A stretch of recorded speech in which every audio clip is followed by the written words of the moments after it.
તો સાબરકાંઠાના હિંમતનગરનો હાથમતી pickup wear overflow થયો છે। હાથમતી પિકઅપ વિયર 4 વર્ષ બાદ ઓવરફ્લો થયો છે। પિકઅપ વિયરમાંથી 8500 ક્યુસેક પાણી હાથમતી નદીમાં વહી રહ્યું છે। હાથમતી પિકઅપ વિયરમાંથી કેનાલમાં 200 ક્યુસેક પાણી વહી રહ્યું છે। મહેતાપુરા, બરઝાળાવાસ, ભોલેશ્વર, કાટવાડમાં કોઝવે પાણીમાં ગરકાવ થયા છે। હિંમતનગરના 4 કોઝવે પર અવરજવર બંધ કરવામાં આવી છે।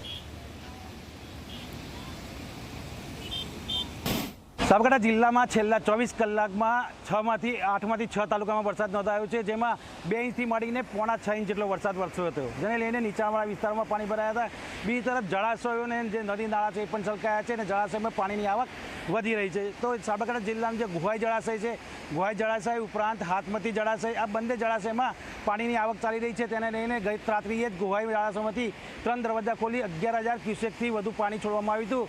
ત્યારબાદ આ તમામ પાણી છે જે 40 કિલોમીટરની નદી પાર કરીને હિંમતનગરના હાથમતી પિકઅપ વિયર સુધી પહોંચે છે, જે અત્યારે હાલ આપ જોઈ રહ્યા છો। જે હાથમતી પિકઅપ વિયર છે તે 4 વર્ષ બાદ આખો પિકઅપ વિયર 5 ફૂટ ઓવરફ્લો થઈ રહ્યો છે, જે નદીમાં પાણી વહી રહ્યું છે। અને આ નદીમાં પાણી વહેવાને લઈને હિંમતનગરમાં જે હાથમતી નદી પરના વણઝારાવાસ, મહેતાપુરા, કાટવાડ અને ભોલેશ્વર, આ 4 કોઝવે છે, 4 કોઝવે પર પાણી ફરી વળતા અવરજવર બંધ છે। તો બીજી તરફ પોલીસ પોઈન્ટ ગોઠવી અને બેરિકેડ ગોઠવીને આ રસ્તો બંધ કરવામાં આવ્યો છે। ત્યારે હાલ જે આ નદીમાં પાણી જઈ રહ્યું છે તે 8500 ક્યુસેકથી વધુ પાણી નદીમાં વહી રહ્યું છે। બીજી તરફ જે કેનાલ છે, કેનાલમાં 200 ક્યુસેક પાણી વહી રહ્યું છે।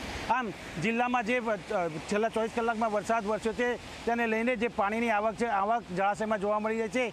અને બીજી તરફ સિંચાઈ માટેની પાણીની પણ જે ખૂટ હતી, જે ઘટ હતી, એ ઘટ પણ હાલ આ વરસાદથી પૂરી થયેલી જોવા મળે છે। શૈલેષ ચૌહાણ, G24 કલાક, સાબરકાંઠા।